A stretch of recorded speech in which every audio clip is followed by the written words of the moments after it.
Hi, welcome back to our channel. India world cup final గెలవాలంటే టీంలో changes చేయాలా, ఒకవేళ చేంజెస్ అనివార్యం అయితే ఏ చేంజెస్ చేయాలి, అవన్నీ ఈ వీడియోలో తెలుసుకుందాం. దీనికంటే ముందు ఒక స్టాట్స్ నేను చూసాను ఈరోజు. అదేంటంటే 3 థింగ్స్ ఇండియాకి నెగిటివ్ వేలో ఉన్నాయి. నెంబర్ 1, T20 ఇంటర్నేషనల్స్ లో ఐసీసీ ఈవెంట్స్ లో మెయిన్ గా న్యూజిలాండ్ తో మనం ఒక్క T20 కూడా గెలవలేదు ఇప్పటి వరకు. సో అదొక బ్యాడ్ రికార్డ్ ఉంది. నెంబర్ 2, ఏ టీం కూడా బ్యాక్ టు బ్యాక్ ట్రోఫీస్ గెలవలేదు. అది 2.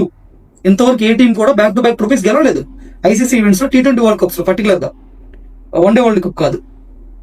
నెంబర్ 3, ఏ టీం కూడా 3 times ఛాంపియన్ అవ్వలేదు T20 వరల్డ్ కప్స్ లో. సో ఈ 3 థింగ్స్ కూడా చూడగానే స్టాట్స్ అసలు ఇంపాసిబుల్ గా ఉన్నాయి, కానీ దీన్ని బ్రేక్ చేసే క్యాపబిలిటీ ఇండియాకు ఉంది. నెక్స్ట్, ఈ స్టాట్స్ తో పాటు మనకి అచ్చిరాని అహ్మదాబాద్ స్టేడియంలో ఫైనల్ మ్యాచ్ జరుగుతుంది. 2023 ఏమైంది మనకు తెలుసుగా, హార్ట్ బ్రేక్ అయిపోయింది అందరిది. ఈసారి అది రిపీట్ అవ్వకూడదని మనస్ఫూర్తిగా కోరుకుంటున్నాం. నెక్స్ట్, ఇంకా మెయిన్ థింగ్ లోకి వస్తే ఇండియా ఏ చేంజెస్ చేయాలి. మెయిన్ గా నా ఒపీనియన్ చెప్తాను, ఇంకెవరి ఒపీనియన్ కాదు, పర్టికులర్ గా నా ఒపీనియన్ చెప్తాను. ఏంటంటే ఫస్ట్ ఓపెనింగ్ నుంచి వద్దాం. అభిషేక్ శర్మ టీంలో ఉండాలా వద్దా, నన్ను అడిగితే సిట్టింగ్ ఇవ్వడం బెస్ట్. దానికి రీజన్ కూడా చెప్తాను వినండి. In case India batting first చేసింది అనుకోండి, అభిషేక్ శర్మని ఈజీగా ఆడించవచ్చు. ఎందుకంటే ఫస్ట్ బ్యాటింగ్ చేస్తే ప్రెజర్ ఉండదు ఏ బ్యాట్స్మెన్ పైన కూడా. అంటే ఒక టార్గెట్ సెట్ చేయాలని మైండ్ ఉంటుంది, కానీ టార్గెట్ మనం చేస్ చేయాలని ఉండదు. సో ఫ్రీ మైండ్ తో ఆడొచ్చు, డాట్ బాల్స్ అయినా పెద్దగా ఫరక్ పడదు. అదే చేసింగ్ వచ్చినప్పటికీ ఖచ్చితంగా డ్రాప్ చేయాలి, డ్రాప్ చేసి రింకు సింగ్ ఛాన్స్ ఇవ్వాలి. రీజన్ ఏంటంటే ఇది వరల్డ్ కప్ ఫైనల్, ఖచ్చితంగా ప్రజలతో కూడుకున్న గేమ్ మాత్రమే ఉంటుంది, ఫ్రీ మైండ్ తో ఆడలేము 20% లో కూడా. ఇన్ కేస్ మనం అభిషేక్ శర్మతో వెళ్ళాం అనుకోండి, ఏమైనా మన బ్యాడ్ లక్ అయ్యి అభిషేక్ శర్మ మళ్ళీ ఫెయిల్ అయ్యాడు అనుకోండి, ఒక 200 టార్గెట్ ఇచ్చారు New Zealand, Abhishek Sharma first ball duck out అయిపోయాడు, ఆ ఫస్ట్ ఓవర్ 6 to 10 runs కొట్టి అయిపోయాడు. అప్పుడు మన పరిస్థితి ఏంటి? పోనీ అక్కడ కాదు, అది పక్కన పెట్టండి. 200 runs కొట్టాడు న్యూజిలాండ్, ఇండియా 16 overs కి 150 runs చేసింది with the loss of 6 wickets.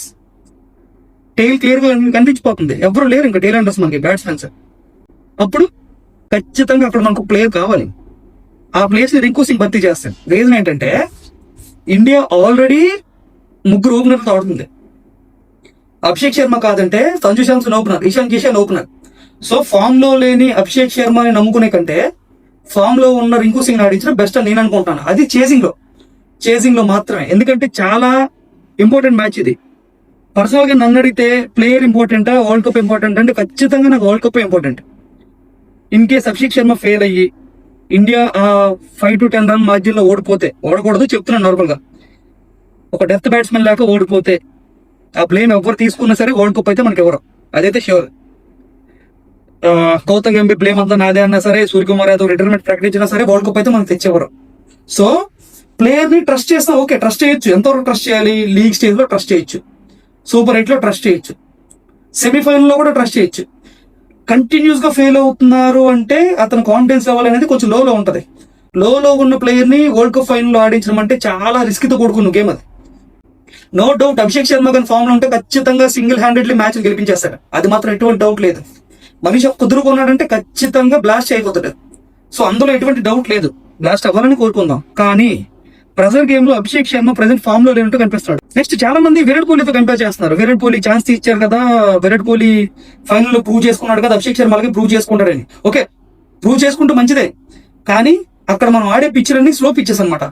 ఇక్కడ ఇవన్నీ బ్యాటింగ్ పిచ్చెస్ మన ఇండియాలో తయారైనవన్నీ. ఇంకొక మెయిన్ రీజన్ ఏంటంటే అక్కడ సెటిల్ అయ్యి ఆడొచ్చు, అంటే టైం తీసుకుని ఆడినా సరే మనకు సరిపోతుంది, అక్కడ టైం ఉంటది కొంచెం సెటిల్ అవడానికి. ఇక్కడ ఏంటంటే ఫస్ట్ బాల్ నుంచి కూడా హిట్ చేయాలి.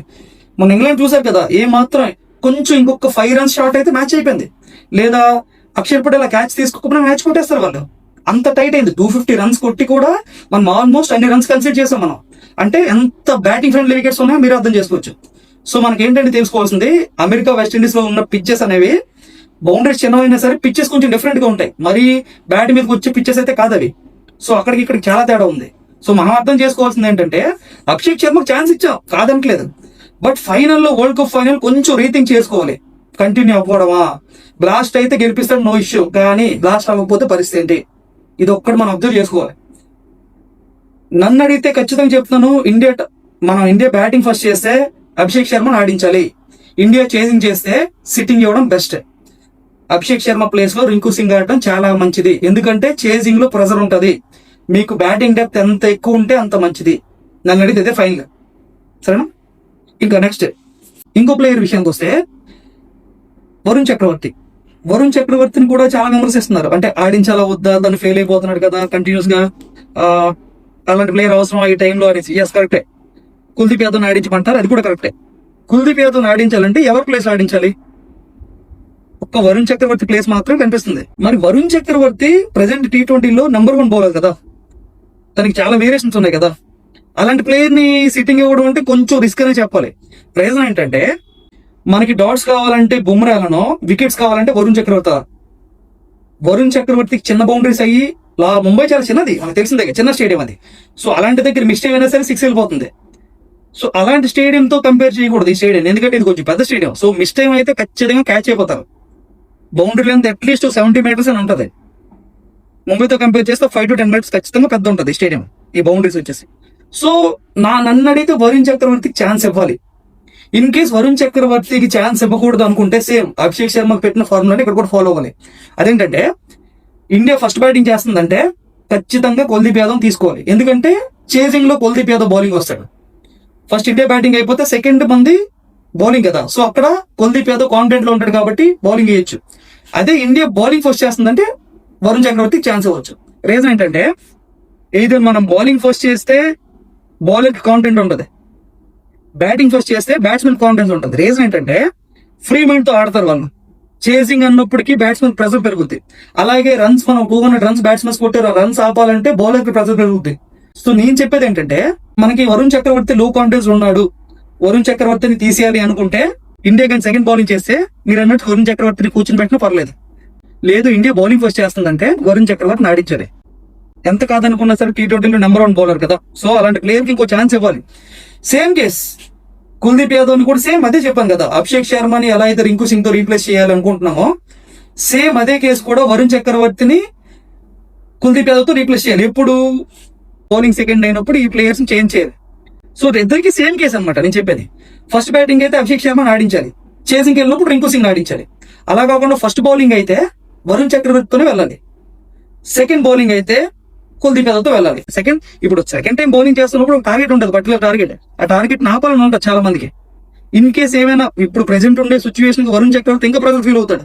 సో అలాంటి ప్లేయర్ ని ఆపడం కరెక్ట్ నాకు తెలిసి. ఎప్పుడు ఇండియా సెకండ్ బౌలింగ్ చేస్తే, ఫస్ట్ బౌలింగ్ చేస్తే ఖచ్చితంగా ఆడించాలి, ఎందుకంటే ఫ్రీ మైండ్ తో బౌలింగ్ చేస్తారు.